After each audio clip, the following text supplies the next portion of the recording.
Hi everyone! Nang araw na iyan ay pupunta ako sa Worldwide Jewelry para kuhanin yung aking nilay-away na bracelet. So yan guys, kung gusto nyong bumili dito, matatagpuan nyo lang po yan sa Worldwide sa first floor.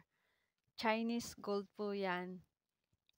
So yun sa akin guys, layaway kasi wala akong pang cash.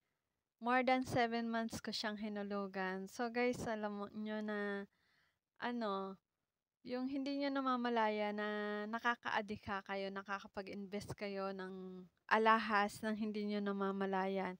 So, para sa akin, ang advice ko sa mga OFW yung gaya ko, mag-layaway na kayo para makapag-investment. In case na kailanganin niyo ang pera, mas madali at saka tumataas ang value niyan, guys. So, yan lang po ang aking advice. Basta dito kayo bibili, meron rin silang freebie para sa inyo, para sa mga kaibigan nyo. So, thank you guys for watching.